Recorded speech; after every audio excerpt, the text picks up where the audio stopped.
morning and happy Christmas Eve. Hope we're actually anticipating tomorrow to be an amazing time for us. I am actually. As always, welcome to Asante Blowout on Asante Television Network.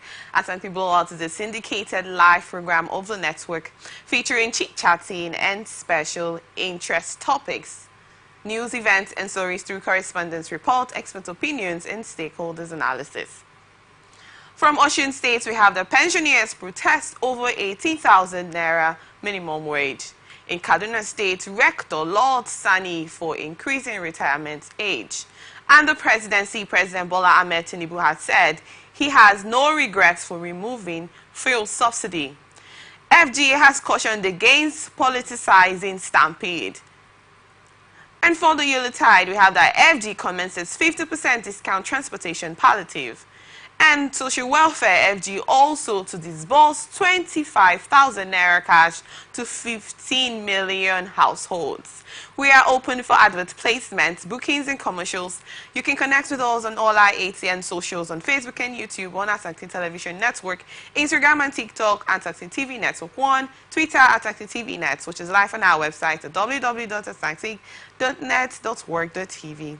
We'll go on a quick break. When we return, we will discuss the stories for today. Just stay with us.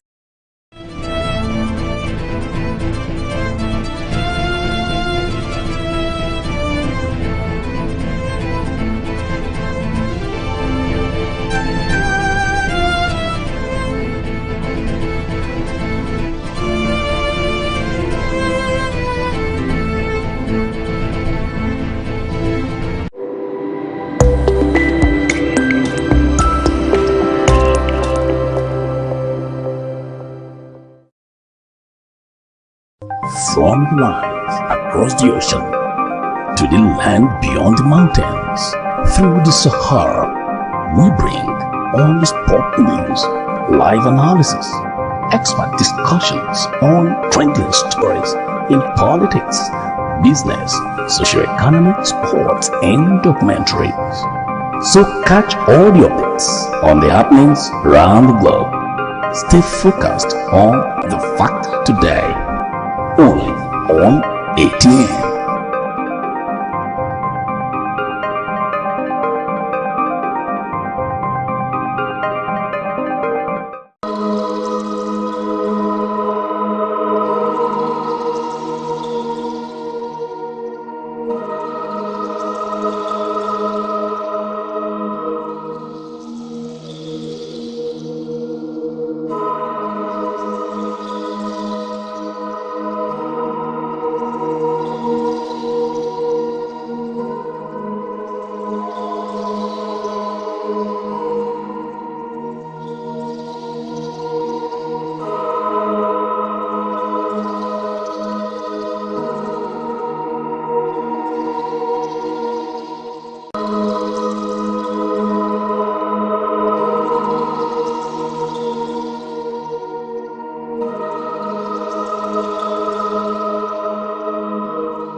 and thank you for staying with us. I said we have amazing guests with us here at the studio.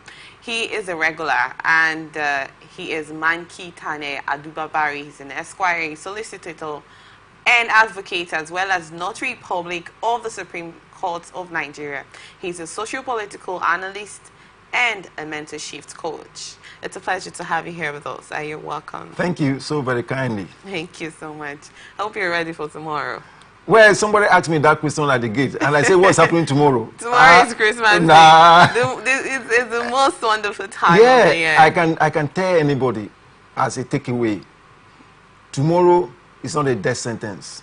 No. Never live to please anybody. Yes. Ensure you live within your means. And it's a moment of love, happiness, and sharing of gifts. Feel good, feel good. Even if you don't have, don't break your head. Yes. It will come and go. That's it. Okay. Thank you so much on that. The Osun State pensioners under the Forum of 2011 to 2012 retirees on Monday held a peaceful protest to demand the implementation of the 18,000 naira minimum wage signed into law in 2011. The pensioners said their benefits were prepared with the 9,000 naira minimum wage despite being in service, while the 18,000 naira minimum wage was approved and signed into law. According to the elderly protesters, a former governor of the state, Ogbene Ralph Aregbasola, deliberately excluded officers from level 8 and above from benefiting from the 18,000 naira minimum wage while they were still in service. Speaking on this account, Comrade Yemi Lawal, the leader of the group, said subsequent governments have failed to address their demands despite a court order. According to Lawal, the state government has been mandated by the courts to pay the pensioners their arrears using the 18,000 naira minimum wage template. We were in the service in March 2011 when 18,000 naira was signed into law by former Governor Ralph Aregbasola for Osun workers. Aregbasola then said 4 officers from grade level 1 to 7 would begin to enjoy the new minimum wage from March that same year, and he compiled and paid arrears, he said. However, he said senior officers from level 8 and above would start getting the 18,000 naira wage by August 2011, but he did not implement it. The amount we're actually talking about here, is it supposed to be a reason to make protesters, get elders, retirees, get into the streets to protest over a minimum wage of since 2011? Let me be very fair with you. I think that's why you will permit me. It's out of a deep thought, deep, long thought, that I came to the position of calling most of our leaders majority criminal-minded, self-imposed political opportunists in the name of leaders in Nigeria. And I'm very serious about it. Most of them, they have no business with leadership. They are in power. They want to grab power. Not for the good of the people. It is on record that nobody steals power and use it for the good of the people. True. So, if these people could just have that modicum of sense that it is a cause for them, that elders, weak citizens who in sinner crimes are protected, are going out to protest. And this protest is an indication of, most of them have died. And Out they of lost clearly, their yes, pension. clearly avoidable circumstances, majority of them have died. If these so-called leaders know the consequences, that's the cost they are bringing upon themselves. It's like when a young man, for whatever reason, I was just talking to a young man a few days ago, for whatever reason, you have disagreement with your parents, and you raise your hand on your parents. It's a curse. It doesn't matter what. You raise your hand on your parents. It's a curse that only God can help you to reverse. And if you know You know, Nelson Mandela said something very instructive long ago, before he died. He said, the more informed you are, the less aggressive and, how did he put it? The less aggressive that you become. That's the more informed you are. You become less aggressive. Because knowledge will humble you. These are people who serve the state, put in several years, some 30, some, you know, very independent. And then they are finished their service. And those who are their children are punishing them. They are using whip, kuboku, to flog them financially. Well, it's a different kettle of fish altogether. Because as I'm sitting here, working for somebody is out of my agenda. I told you some time ago, my dad was a millionaire, but he didn't go to school. I'm still researching on him, and I'm trying to find a way out. It's unfortunate that you have majority of people who are victims of what we call poison in replacement for their future. You know, when they are paid salary is like a poison that you are given to forget your future or your purpose of living. So, if majority of these people, if they have known their purpose, some of them will even retire early enough and go into something. But it's so sad. But I will tell you clearly, my mind is that my heart is with these our parents who have retired. How much is that in the light of current economic realities, if I may ask? Is that up to a barrel of oil? So you only realize that it is sheer wickedness. Do you know nobody knows the salary of a governor? In Nigeria, nobody knows. And it's a painful thing. But I wish our leader would know that they are bringing curse upon themselves. Okay. For this, to bring out these men whose most of their colleagues have died in their valley before, helpless. Most of these people, when they die, they have to rally around to contribute money to buy casket for them.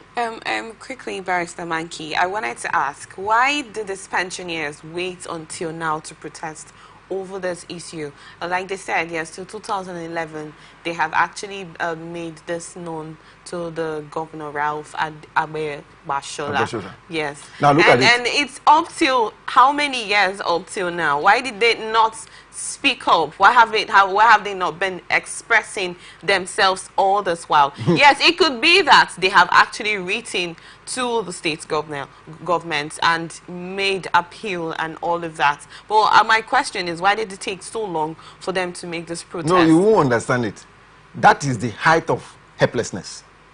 That is frustration in full manifestation. Like I always say, it's like I say you move around in Nigeria, you see poverty wearing shower cap, raising two hands, walking under the hot sun on the street, saying, "Here am I." That's exactly. If you listen to very carefully to what you read, you know they went to court. You know what it took them to go to court? They were thinking that we're in a system that we are sane human beings, that their brain, neck up, is working. That we have men and women who are controlled by what is between their legs rather than what is, between their ears. That's what we have. So now that the law has failed, I told you some time ago equally that once the judiciary is captured, the only way forward is revolution. No other way. Because if you know the power of the judiciary, and now the judiciary in Nigeria has been captured. So the executive now, the judiciary is now part of the executive. So they are now using the judiciary as a vent to give color or legality. Look, what will happen in this country will shock these our leaders. It will shock them. I can assure them that. Is it not the country that they occupied in 2012? Brought Jonathan down? Shoyinka, Tunde Bakare. Do you name them? Come on, they are joking. I keep telling you, I say we joke too much here. We joke too much because what goes around comes around. One day, now that the law has failed them, that's why you see these old men now coming out. If we have people who have sense of responsibility, once you hear court and the court are giving a pronouncement, you are Attorney General will even ask you, I have been in this state, a former Attorney General of this state, declared at an NBA conference held in Port Harcourt here that nobody has the right to question the governor how he spent the state's money. Come on. That's madness, as far as I'm concerned. That is how aimless. These are the people you have within the corridor of power. And that's supposed to be the chief law officer of the state. So when you have certain characters at the corridor of power, what do you expect? Okay, so this protest in essence was it's out of frustration. It's out of frustration. When and so there is like no you said, help. it's the right measure to take. But my question is, why did it take so long to actually make this protest? But do you know they've written? Because when the judgment is given, they will write, they will send. They made appeals several times, and probably they weren't listening. So that's to. it. Okay. It's as sad as that. I'm telling you that the purpose of government is supposed to be for the people. Protection of lives and property. Yes. Because by section 14 of the Constitution, power belongs to the people. But here, we have few criminal gang that have conspired together to kind of, in fact, what we have is, in the present situation, is what we call state capture. They have captured the state, captured the treasury. That's why you can see an evident criminal mind who want to control the state treasury. And there are people backing him, human beings backing him, that he has right to control the state treasury, even though he's not the governor of the state. It's unfortunate, but I know a day is coming that these their actions will be put on the scale of justice. Thank you so much, Vice Manki, on that. Talking about pensioners, we have the rector of Nuhu Bamali Polytechnic, Dr. Mohammed Kabi Abdullahi, has lauded Kaduna governor for raising the retirement age of tertiary school teachers to 65 years. He made this known in a press statement issued over the weekend and signed by Abdullahi Ibrahim Shehu, Secretary of Information and Protocol of the Polytechnic. He noted that the action of the governor did not come to us as a surprise, considering his positive policies on education, including the reduction of students' registration fees within 3 months after his swearing in. According to the rector, these policies mark a significant milestone in improving access to education to the citizens of the state and welfare of the staff of the Polytechnic. It will be recalled that Governor Basani issued an executive order on Thursday last week, which increased the retirement age of the academic staff of some Kaduna state-owned tertiary institutions to 65 years, providing they meet the necessary requirements. The decision made followed a meeting with the governor and the management, as well as leadership of academic unions of all state-owned tertiary institutions, which was held on Tuesday last week. Do you think this is actually a good move coming from Ubasani, the Kaduna State governor, increasing the retirement age to 65? Considering the fact that we just discussed about the issue in Ocean State, about pensioners, retirees protesting over 18,000 naira, do you think this is actually a move that is good for the civil servants to walk up to their 65 years? Well, you know, I'm always having this double feeling, so to say, when it comes to certain issues. Because what is primary and what is most important is the intention. Do you understand? Yes. What is the intention of the governor? You notice that he had a meeting with the staff and they were advocating for that. Are these staffs, in the light of current realities, useful? You know, we have it's so sad. We have a situation wherein, you know, when you hear the name professor, it's just like the judiciary too. The same way that the whole thing has been destroyed. When you hear professor, you are seeing a body of knowledge that can contribute. You know, the academic system is supposed to be an knowledge export base. Wherein you have professors who have things patent to things they have invented, that they are looking for people who will partner with them. Now what we have, people fight to become professors so that they will be appointed as electoral fraud validators. So unfortunate. So unfortunate and sad. If that is the purpose that he is extending this in, I don't want to use certain words, but that will be very unfortunate and sad. Because we have, in the light of current realities, the way knowledge is moving, it is on record that upon graduation 2 years on, if you do not improve yourself by process of learning, unlearning, and relearning, that your degree is obsolete. 2 years, 3 years down the line upon your graduation. And no doubt about it, when you listen to some individuals, so-called professors, I'm not saying that there are no reasonable professors. When you listen to some of these men talk, you just, oh my God, you weep. Because you realize that they are blank, they are empty. You know, a few days ago I was discussing with somebody, something that came on the social media in one of these eastern states, of a lecturer, whether a professor or whatever, that was boasting that he must sleep with a lady before she will graduate. And they brought this thing to the social media, and the school authority could not do anything about it. These are the kind of characters we have in the system. Look, if you get to the academic system, that is one area that needs total cleansing. A lot of people who are there, they are doing disservice to this country, just like our brothers and sisters who are hiding under the cloak of custom at the airport, who are a kind of bundle of disgrace, because international airports are gateways to the life of any nation. Yes. Mikey, let's not move out of. No, I'm not moving. I'm just doing comparison. Do you understand? I know, but I wanted to ask if you think the 65 years increment is raising the retirement age to 65 is a good one. It squarely falls on intention. That's what led me into this, kind of divergent this thing. Do you understand? Because that's why I even went to the issue of how knowledge is moving. We have younger people, even in civil service. If government is sincere, younger people that are coming up, the speed with which they are moving, because everything, you see what AI is doing. What do you call it? Invention to their DC. Then the state should sponsor those inventions so that they will create jobs. But if there are people who are being kept there to be turned into electoral fraud validators, so sad and unfortunate. I'm not saying that there are no good minds, but we have a lot of people you see the craze that is going on now. Master's degree, doctorate, is best way to turn like WAEC.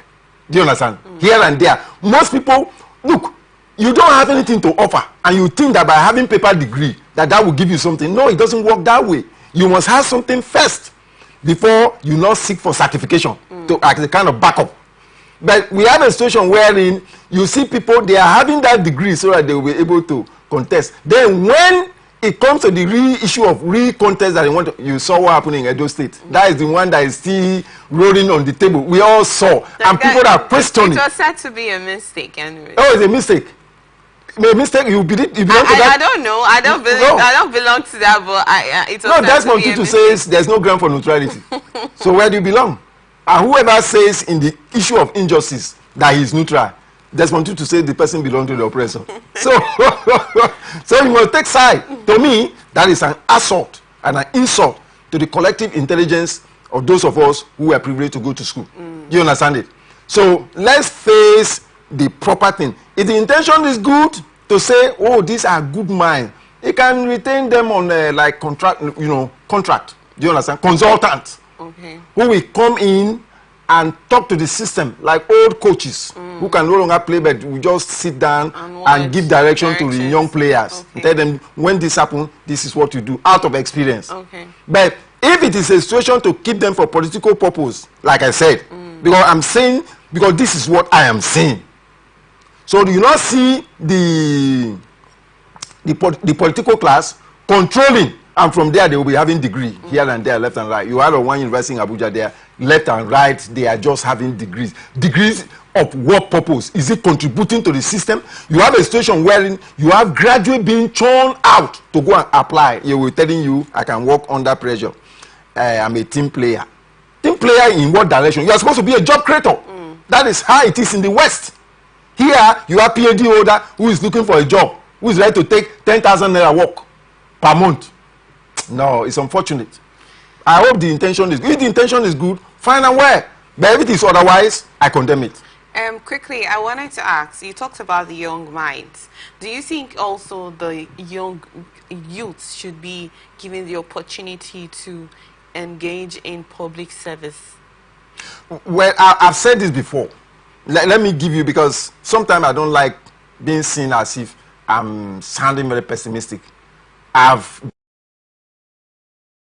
It's one of the best places to be under this earth. Okay. From morning till now, that is daybreak today, till now, the energy that has been dispersed by sun, we can't finish it in Nigeria here for months. I'm telling you, that's how blessed this country is. That we have human disaster in the name of leadership. Now, let me say this to you. The unfortunate thing is, it's just like talking about this example they give about a cow and the calf. The calf is watching at the mouth of the mother as it's chewing what it got from the way. If you're watching the mouth carefully, children don't do what you want them to do. They do what you do. They watch at you. Yes. They watch at you. That's why when I see or hear people putting forth argument that leadership does not matter, it shows how insensitive or how weak what is between their ears are. If you know, leadership is everything. Your family cannot rise above the capacity of your father and mother. They are the benchmark. When the Bible says train up a child, it didn't say grow up. There's a difference between growing up a child and training up. You see, the generation that is coming up now, they'll be worse ordinarily than these people. If not, with tech, young people, a young person here on this table can do the work that 10 persons cannot do. Right on this table. All the government needs to do is just to create, because nobody is richer than the government, create enabling platform.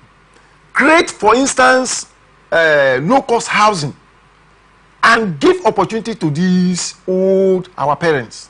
Most of them will retire naturally because most of them don't have where to stay. That is their greatest problem. Okay. They have mismanaged their youth, no doubt about it, but we can help them. So once you give them that offer, they will naturally resign. Bring in these young minds who have the energy, who have the tech, and then they will replace you. Now it will reduce the manpower. The volume, do you understand it? And then it will lead to efficiency.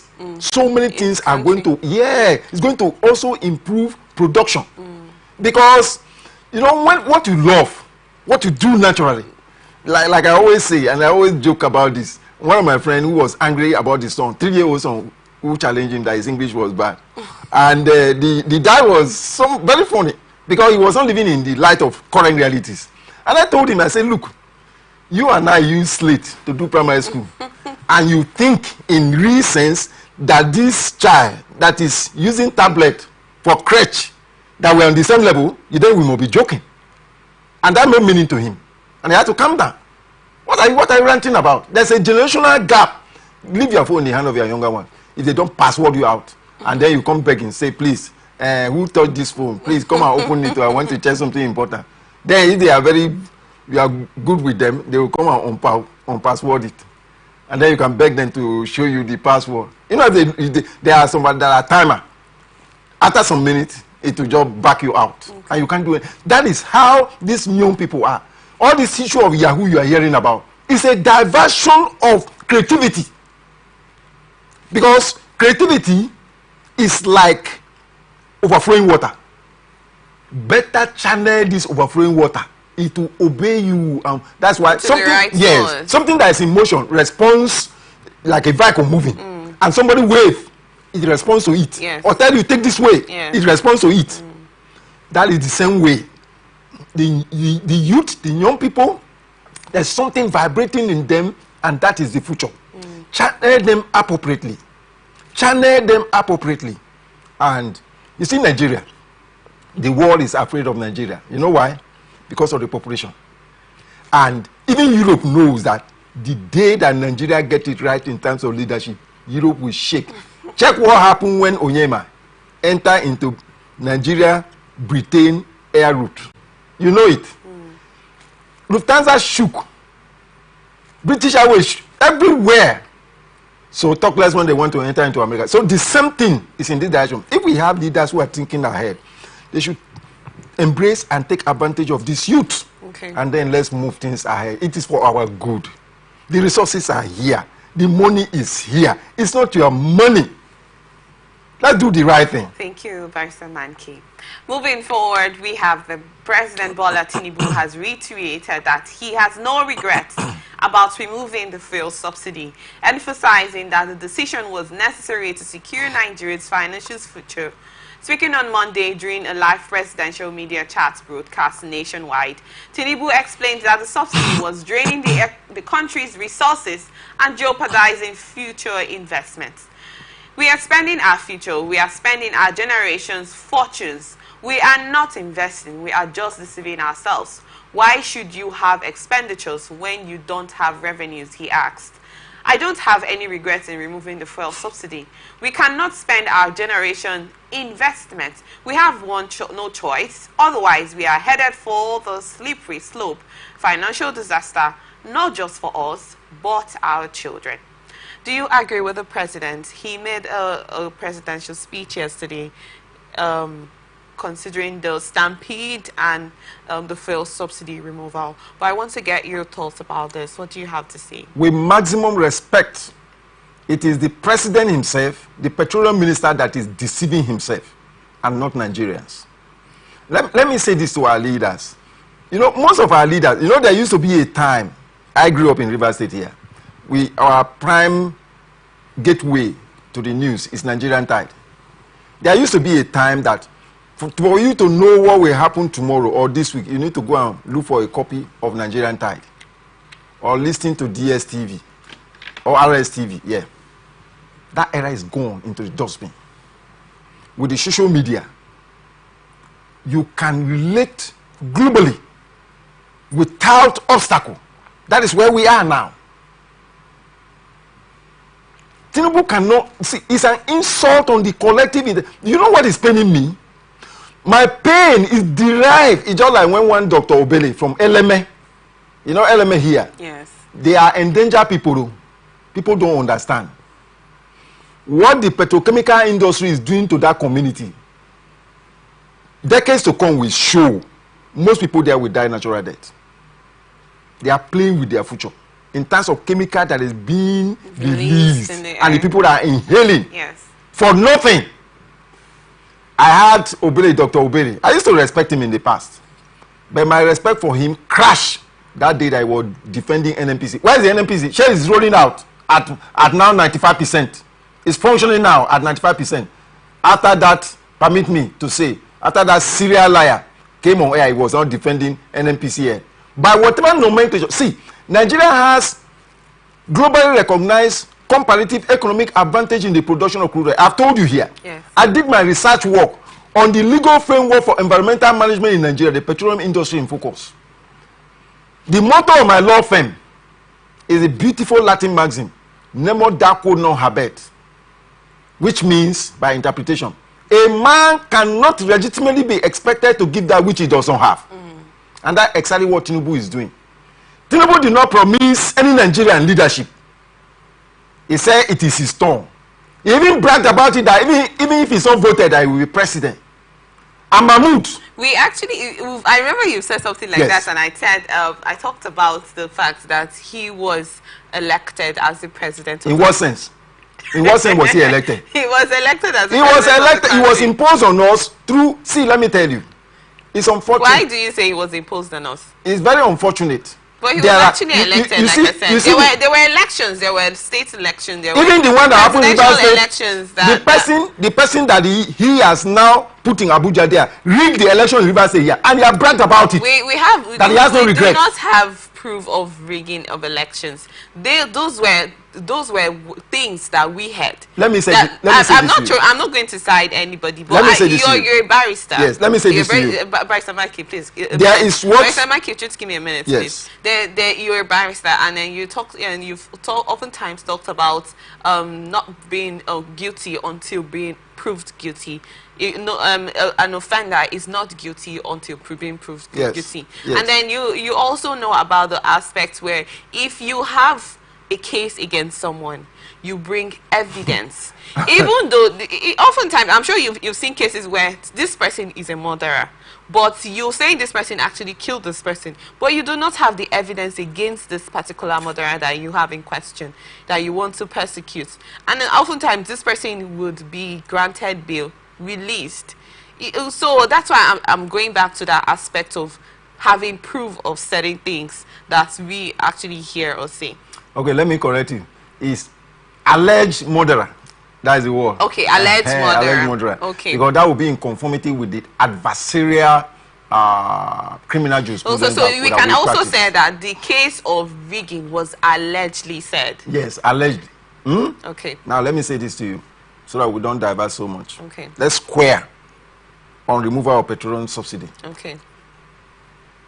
Globally, this is a global practice.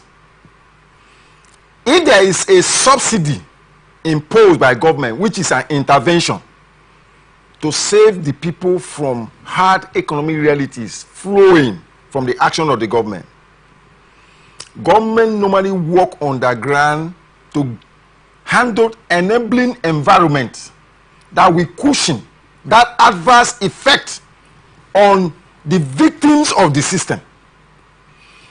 Labour in Nigeria agreed with the government long time ago that the way forward is to make the refineries functional. Okay, before removing the issue of subsidy. Yes. Let me say this to you if you do not know. Bola Tinubu, as president, identified that there are those who are taking the subsidy money. He cannot proceed against them. That shows the failure of the legal system. That's why I make reference to, you see this Dele Farotimi case, it will expose a lot of things. Because the clique of senior lawyers in this country are behind the criminal mind that are turning the future of this country. Now, is the refinery working? Nigeria is the only member of OPEC that don't have one functional refinery. When Mary Carey was making noise about Port Harcourt refinery, I can count, it's more than 10 times. That man, in fact, some time ago he said, this time around we are not lying. Which tells you that he's a serial liar. He said, this time around we are not lying. It's like a father that has been lying to the children. And as soon as the father is saying something, the children are looking at one and say, Daddy, you hear the father saying, this time around, it's not going to be like the past. Okay. Which means he has admitted that the children knows who he is. This time around we are not lying. He's going to come on board. What has happened to the Port Harcourt refinery? That show of shame, just like Nigerian Air. It's only a place like this, a jungle. That's why I tell you that when Mazi Nnamdi Kanu called Nigeria a zoo, he's being kind.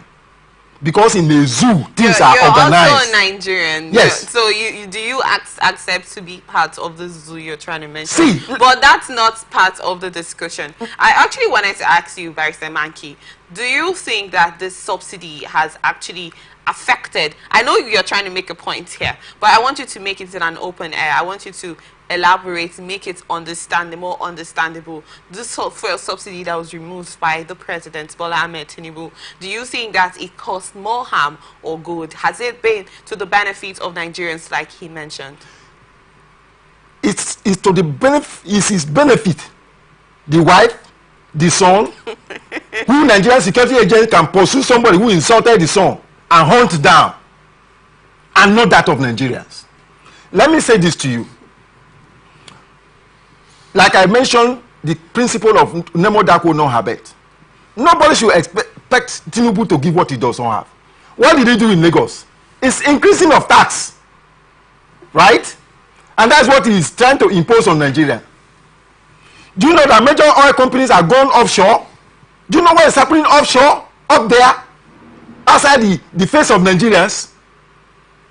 We don't have any justification. They should thank God, but they are delaying the inevitable. We don't have any justification for somebody to talk about a liter of fuel going for 1,000 naira. No justification whatsoever.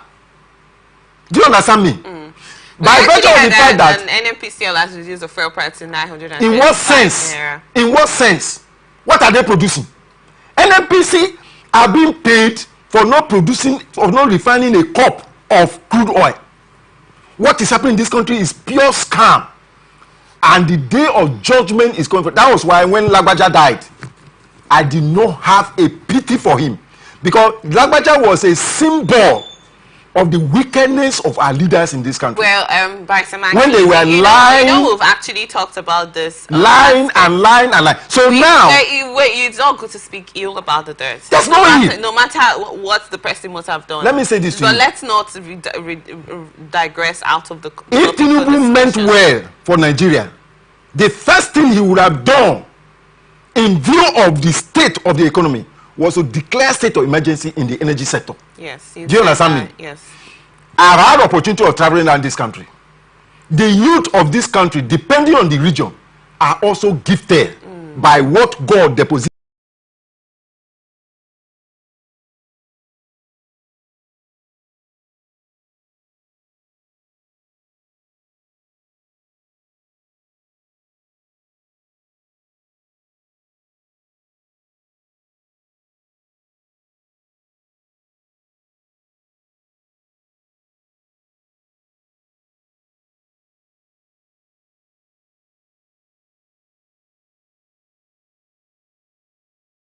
Brothers and sisters who were deceived, I use the word deliberately, deceived by the government, and most of them borrowed money to set up modular refineries.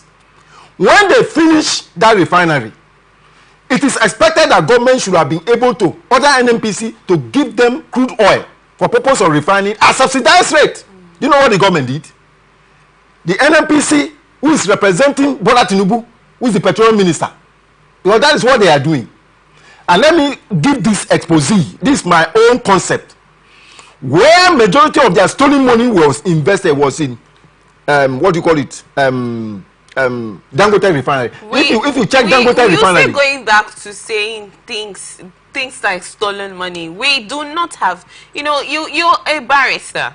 Let me say this to you. When you say things, you should be sure that certain things you say are with proof. Did I tell you here? There are certain things that have evidence backing up those claims. You can allegedly say them, like you corrected me from the other statement I made. You do not have the proof of the fact that those monies were stolen. So I'm also trying to make us understand it here. So that's their legitimate made money. People who were supposed to be in charge of the commonwealth of the people, to manage it for the override good of the people. Okay. I told you here that nobody knows how much a state governor earns. Yes. Do you understand? If they tell you don't know how much Nigeria is making from offshore. Now they use unequal law to steal the oil and gas from their real owners, who are the oil and gas producing areas. After using unequal law to steal this thing from their owners, while in the west and in the north, the resources that God gave them, they are mining them freely. Of course, you know that Zamfara mine is gold.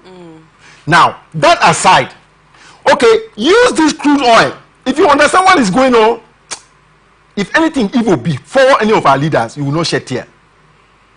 Instead of giving these people crude oil to refine, as I'm talking to you now, task force is killing our youth in the oil producing areas. But they are illegally producing those petrol. That is what they claim. They know that even this law they are standing on is standing on its head. And let me say this to you. I have a very classic example that I used to give to people. By divine coincidence, I was in the Federal High Court some years back. I saw a young man that was brought to court. What was his crime? He went to Creek Road to buy coal fire to do wake-keep for the father-in-law that died. So they caught him, that is civil defense, caught him with his, I think, red Jetta or so, and took him to their distance. After the day I went to court, that was the day we were being arraigned. Several years on, I was also in court the day judgment was given. Several years on. Though he was discharged, but by then, the civil defense confirmed that his Jetta car was written off. Do you understand? Gone. He did not know about the burial of the father-in-law. What was his crime? That he was dealing in petroleum products without license. I sitting here, I am one person that disagree with the idea and notion of using law as an instrument of oppression, suppression, and repression. And that's where we are now.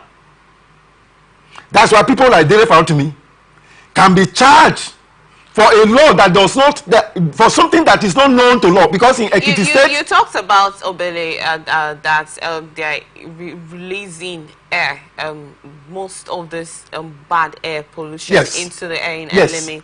This fire issue that you mentioned, do you know about the disadvantage it has, the implication it has to the health of Nigerians? Let me ask you a question. That is why it's always categorized as an illegal refinery or illegal way of refining this crude. Let me ask you. They can also do this legally in the right sense.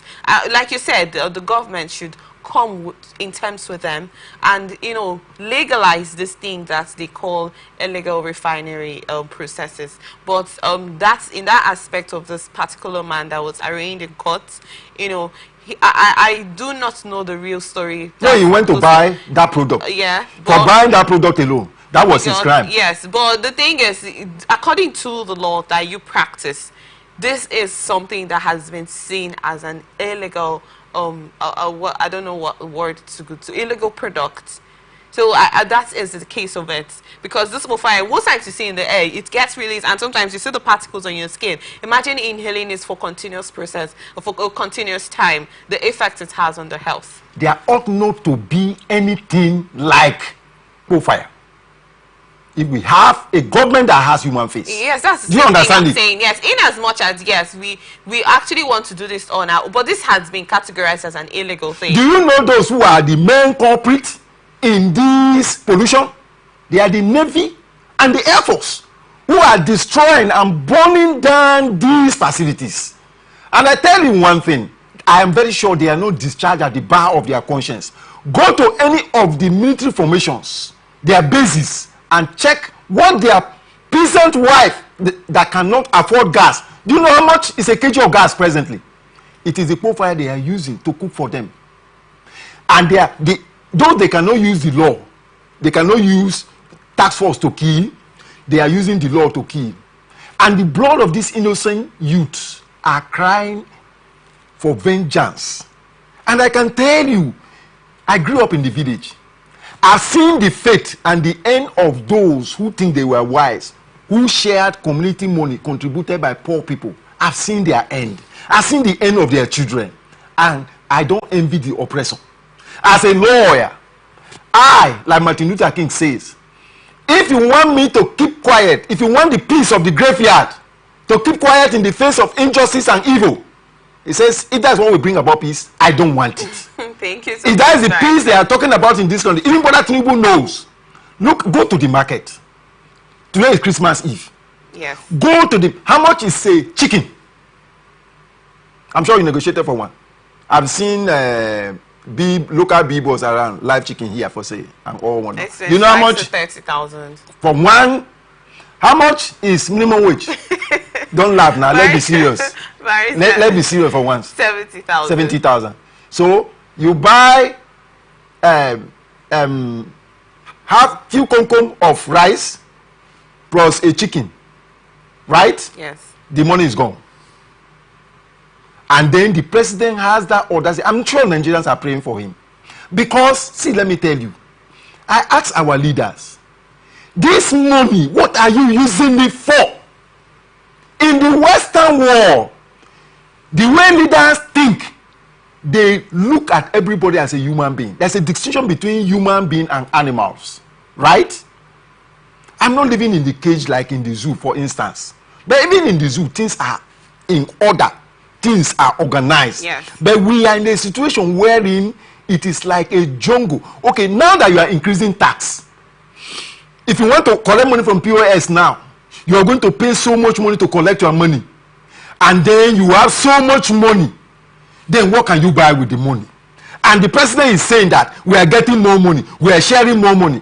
How much is a bag of cement now? Thank you. It's about 10,000 to 12,000 naira. I know so who can build? We have a lot to talk about here, but we need to, cut you short at that. We go on a quick break. When we return, we will continue the rest of the series. To stay with us.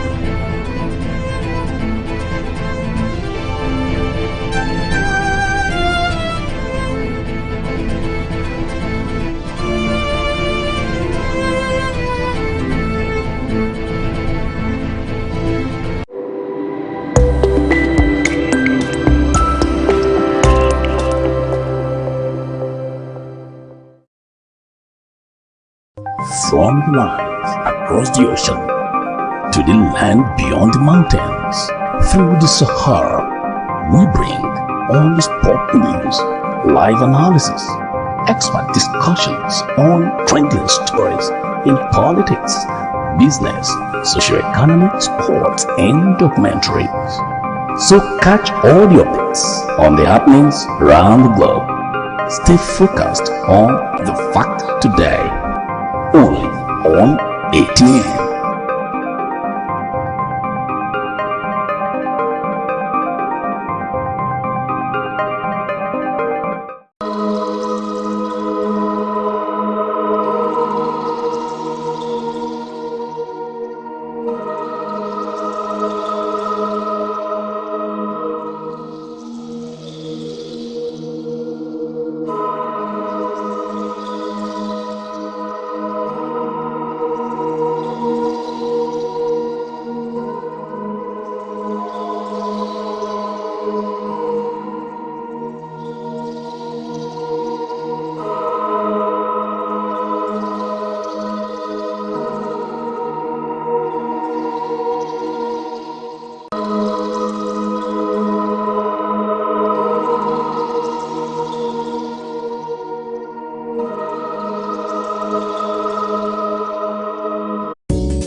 Welcome back. Federal government has cautioned against politicizing the tragic stampedes that claimed multiple lives during food distribution exercises in Ibadan, Abuja, and Okija, asserting that the incidents were not connected to President Bola Tinubu's economic reforms. In a statement issued on Sunday, Minister of Information and National Orientation, Mohammed Idris, described attempts to link the incidents to the administration's policies as unfounded and disingenuous. It is worth noting that similar unfortunate occurrences have been recorded in the past before the current administration, Idris said. Attributing these tragedies to the president's reform is baseless and misleading. The minister reiterated that Tinubu's economic reforms aimed to position the Nigerian economy for sustainable growth while prioritizing the welfare of vulnerable citizens. He emphasized that the reforms are intended to uplift Nigerians without in distress, expressing the administration's deep sorrow over the tragic incident. The government spokesman extended condolences to families of the victims and called for better safety measures to prevent such incidents in the future. You were talking about hardship and whatnot, and the effect the fuel subsidy removal from by the president Bola Ahmed Tinubu has caused a lot of incidents, that is a lot of issue that is going on in the country. I actually wanted to get your thoughts from the. Do you agree with what has been said? What's your thoughts about this? Do you think that people, there has been cause for this, that some people are saying safety measures? The refs actually said that before events should be done in states, that safety measures should be administered, and some people have been clamoring that this is a thing of politics. Some say it's a PDP thing. Some say they're doing it to jeopardize the APC. It's just been an issue of back and forth. But do you agree that this stampede issue is related to hardship? Do you agree that it is a political situation, or it was just a common mistake that was done by individuals that did not want to be cautious in situations? Because when you're in the crowd, they are sharing things. We've seen videos where you'll come out to share to the crowd, and you see all of them wanting to get at the same time. Oftentimes you see someone would run to drop off his or her palliative and come back for the next one. It's just a roller coaster conversation here. But I want to get your thoughts about the stampede. I'm sure you're aware about the issue in Ibadan that the Oni of Ife, former wife of the Oni of Ife, organized. The first one that started in Ibadan, and then Abuja and Anambra respectively. What's your thoughts about the situation? You see, what has been rolling on my mind as you are trying to narrate this thing, I don't want to be seen to be sounding cursive. Even not, I would have wished Idris that what happened to Nigerians that have been driven by the bad policy of this government, may it happen to his son. And so many people will say, those are hard words. I know you are offended about this. Is actually, a lot of people died, less than 100, or more than 50. Let me say this 75. To you. But these are people that had plans. They were Christmas palliatives that were distributed, that they came to get because of some say we don't have food at home. We had intentions to get food, and then met their last. No. Nobody is happy about the situation that has occurred. Nobody is happy about the victims that were affected and the part that these people died in this kind of situation. But yes, I know we are not happy about it, but you have to be careful of setting words. Yeah, you see what I'm speaking from the point of pain, anger, and frustration. Yes, I know. I already made that background. What is activating? Yes, what is activating my position is that we don't need rocket science to know that these things are clearly avoidable. Avoidable by the individuals that were involved. Let me say this or to you. The organizers of the events that the stampede flowing from the. Do you know that a tanker can fall on the road, spilling its content, and nobody will near it? Do you know that? Yes. There are things that happen, and you know that what is driving this thing is poverty. This very incident you are hearing about. See, let me say this to you. Take it or you leave it. There is poverty in the land. Nigerians are dying. No, I'm not joking. I'm not just saying because I want attention. Nigerians are dying from avoidable circumstances based on the economic holocaust imposed by Bola Tinubu, based on economics, and backed by his followers and his collaborators, both local and foreign.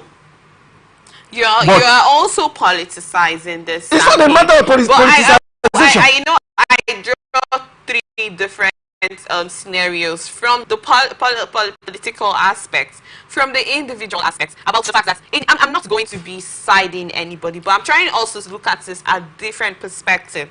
Yes, we know about the hardship in the country, but as individuals that we have come to collect palliatives, free gifts for Christmas, isn't it ideal for the individuals to caution and observe safety measures when you're in a crowded place? You know, there are right ways to actually go on this situation. I traveled on Sunday. Let me paint a reality for you. I traveled on Sunday.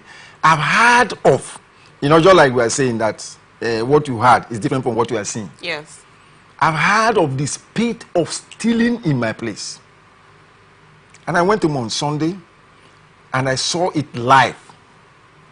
2 quick incidences. I decided I was not leaving home until we bring down the coconut. We saw somebody who was on the coconut, stealing our coconut. Then I was nearby there, somebody who went to steal other people's pear, this avocado pear, in bag. He was returning from it and then was hiding it in the bush. He didn't know I was watching at him. And I asked somebody who is from the community about that person. He said it's a thief. That as he's living here now, he's going to meet his collaborators to tell them that goose is around. So they will not give him money, then they will come and carry and then take it to the market. The rate at which people are stealing. You know, these twin principle of poverty, which are principle of feudalism, poverty and ignorance. There are things, there are manifestations you see. It's just like being with you on this table. And if I keep yawning, now when I was somehow going and choking, you ask me, do I need water? Because you could see that is physical something, element that you can see. When you see people going to scoop fuel, developing aggravated mental indifference to obvious risk, because they know that any ignition is death, and people are defiling it, that tells you there is something that is pushing them. I understand the point you are making, that is it not possible for people to be able, but I'm telling you the primary cause, what is driving people. I am telling you now that even people that people used to go to for help, do you know how many seed of onion that is for 1,000, 2,000 naira? Yes. Currently, how many seed of 1,000 naira banana? And you ask yourself, a lot of people who are going to, majority of people who are going to work now, right? At the end of this year, they will stop going to work. Because they are being on what I call economic escort. The money they are paid, because they make a journey to go to work. At the end of the month, let's say they are spending 50,000 naira on transport alone, even under 1 week. The transport realities is not a joke. I'm a lawyer. I am telling you that the transport realities on ground is not a joke. I know of so many of my colleagues that have parked their cars. How much is a head of water leaf? So 700 naira. Last time I went to market, what I was giving, the woman pinched some pieces of scent leaf and told me it's 200 naira. I could not believe it. I was looking at it. I said, madam, how much did you say? She said 200. And if you don't like, you walk away. This is the reality that is on the ground. What is pushing this thing? These people that they normally go to beg have now been turned to beggars. That's the reality that we are in. I have told you here, for the first time, foreign companies are closing and leaving Nigeria. Before me, I'm saying it. And then somebody is telling you that all is well, that because we are raising more money. What kind of economic reasoning is that? People are dying. They cannot approach health facility. If you go to some of the chemists and just a drop and hear how much drugs are going for, paracetamol, that would normally buy 100 naira for a card. Go and ask for paracetamol now and check the price. The fish we used to buy around 1,000 something, now is going to about 5,000 naira just for one piece. And you ask yourself, where are we going? These are the realities we are facing, we are seeing. And because few individuals who are living in opulence of our wealth, they will come around, and then that's why I made that comment at the beginning. That if not that somebody will feel that or very uncomfortable about it, I would have said, it's just like the time that these foreign herdsmen have been killing our farmers. And then government suddenly turn around to say that there's food scarcity. It's deliberate. So why this inhumanity to humanity being practiced by our so-called leaders? And then somebody is coming up to say that stampede have been happening here and there. I say anywhere now that you hear there's an occasion. Do you know that most people, even wedding now, they can just send you an IV. And then you get there, you may see less than 10 persons for a wedding. And that's the end. They just move from there to an eatery and they serve them food. And that's the end. Abnormal things are happening. And look, most Nigerians now are eating what I call debt, because most of the things they are eating now are things that are waste, that they ought to throw away. They give to things like goat, chicken to eat in the past. That's what just to survive. That's what Nigeria are eating now. Okay, so you're saying hardship was a trigger. That is the trigger. The reason of the stamp. And the painful aspect of it is that it is avoidable. Do you understand it? Okay. Like I give you an example that fuel can fall. In fact, people would rather call fire service to come and bring their facility to pour. Do you understand it? So that it will not ignite fire than to detonate, nip the fire in the board. People will do that when people are comfortable. Most of these young people you see that are stealing. That's why a court of appeal judge some time ago said it. Barrister, you've been talking about stealing. This the second time you've made mention of this word. But hardship, I know, yes, sometimes it's not easy on Nigerians. But that should not be a good reason for individuals to involve in stealing. I've talked about a situation where I went for an event and then I saw these children scouting for food, and the means where they were actually getting this food was really touching and a heartfelt situation. We know how the situation of the hardship is, and then people trying to survive to eat. I said that those kids were literally packing these plates for the waitress, and once they packed the plates, they would empty the plates of the leftovers that the guest had into a bag. And so one of my guests made mention of the fact that some of the parents actually send these kids to do this, to get those foods, these leftovers, so they can have food to eat at home. We understand all of these situations, but that is not enough reason for someone who wants to engage in criminal activity of stealing, robbery. Yes, we know that hardship can increase the cases of insecurity in the country, but that cannot be a good reason for someone to involve in stealing. You see some people in the markets, you see people that grind. You learn is you do something. You can start from somewhere. While you're trying to survive, to live amidst the whole hardship in the country, there are certain things that also can be done instead of involving in illegal activities. Because once the law catches up with you, it's your life at stake. So I get the point you're trying to make, but stealing isn't really the right approach to making the government hear your cry, or trying to run away from the situation around. Let me say this to you. Quickly, for a few minutes. Let me say this to you. Perhaps I pray that you don't get to that level.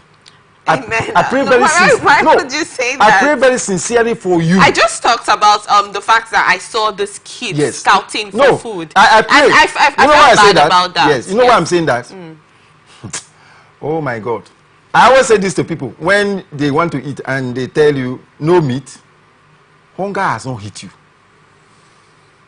I mean, concentrated hunger can force you. And I've been in Nigeria, so I know what you never bargain for. I have been. Do you know most young ladies are giving up themselves to circumstances that are immoral, unwarranted, because of realities on the ground? Do you understand it? Yes. See the foundation of my argument. If you know the volume of wealth that is in this country that God endowed us with, you will know that what is happening in Nigeria is mere criminality. Thank you, Barry. Do you understand it? Yes. It's against that background